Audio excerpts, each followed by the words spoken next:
Miss হবে না আপনার পছন্দের টিভি শো। দেখুন জি5 অ্যাপে একদম ফ্রি। ওই শপিং মলের সামনে না হকারদের একটা দল আছে, ওরা নতুন করে কাউকে বুঝতে দেয় না, দেখিস যাতে কোনো ঝামেলা না হয়। আমি ভাবছি তুই তো যাচ্ছিস, ওরা যদি তোকে বসতে না দেয় তখন তুই কি করবি? বসতে দেবে না মানে? দাঁড়াও কেন? হ্যাঁ, বসতে দেবে না কেন? শোনো, আমরা সবাই না স্বাধীন ভারতবর্ষে বাস করি। হ্যাঁ, এখানে সৎ পথে রোজগার করার অধিকার আমাদের আছে। বসতে দেবে না? ওরা সবাই যখন বসতে পারে, আমি কেন বসতে পারবো না? আমিও বসবো, তাই না? সবারই তো সংসার আছে, তাহলে ওদের সংসার চলতে পারে আর আমার সংসার চলতে পারে না? এটা তো হতে পারে না। আমার পেটে লাথি পড়বে নাকি? তুমি ও সব চিন্তা করো না, ছাড়ো তো। দেখ, যেটা তুই ভালো বুঝি তাই কর।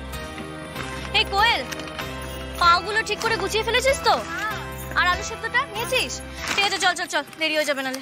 ডায়মন্ড বাবা, খুব ভালো করেছো গো, তুমি এসেছো। আজ আমি নতুন করে একটা ব্যবসা শুরু করতে যাচ্ছি। হ্যাঁ গো বাবা, আমাকে আশীর্বাদ করো, আমি যাতে খুব যত্ন করে আমার এই দোকানটা করতে পারি। আশীর্বাদ করি মা, তোর খুব উন্নতি হোক। একদম আমার নিজের বিজনেস গো বাবা। হ্যাঁ গো, আমি না খুব বড় করে এই দোকানটাকে দাঁড় করাবো, তুমি দেখো। জানি মা, জানি তুই জীবনে খুব জয়ী হবি, অনেক বড় হবি মা। তবে মা, একটা বিষয় মাথায় রাখিস, আমাদের এই সংসারের কথা ভাবতে গিয়ে তোর নিজের যেন কোনো ক্ষতি করে ফেলিস না। মানে তোর এই গরিব বাবা তার ছেলে মেয়েদের জন্য কিচ্ছু আরামের ব্যবস্থা করতে পারে না, কোনো স্বাচ্ছন্দ্যের ব্যবস্থা করতে পারে না। সেই অপরাধ করতে আমায় কুড়ে কুড়ে খায় মা। কে বলেছে বাবা তুমি গরিব?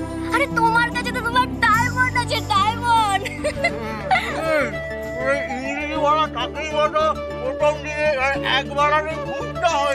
তুই চাপ নিস না দাদা, ওসব কিচ্ছু হবে না। কেন বলতো?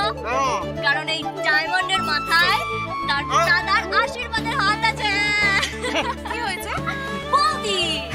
বৌদি, আমি বেরোচ্ছি, বুঝলে? আর শোনো, তুমি মার থেকে একটু জেনে নিও তো মা আজকে কখন আসবে। ঠিক আছে, আমি আসছি। দাদা।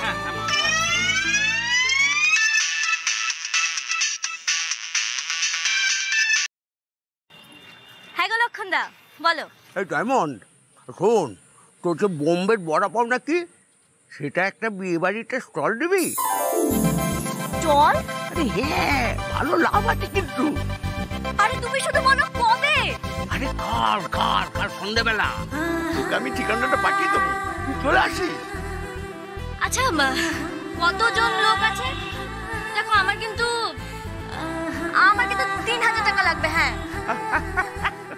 ওরে বাবা, টাকা নিয়ে তো ভাবিস না, বড় লোক ফ্যামিলি আছে, তৈরি হয়ে নে। ঠিক আছে। বাবা, আমার বিয়ে বাড়ির অর্ডার এসেছে। বৌদি, আমার বিয়ে বাড়ির অর্ডার এসেছে বৌদি। উদ্ধার করে দিলে একেবারে। দিদি, উদ্ধার তো আমাকে হতেই হবে। হ্যাঁ, দোকান বসানোর কথা ভাবলাম আর অমনি বিয়ে বাড়ির অর্ডার চলে এলো। বাবা, তুমি দেখো এই দোকানটা না খুব পয়া হবে, এই ব্যবসাটা আবার খুব পয়া হবে দাদা। রক্ষা করো। জয় গণপতি বাপ্পা, জয় গণপতি বাপ্পা। জি5 ডাউনলোড করুন আর সব এপিসোড দেখুন একদম ফ্রি।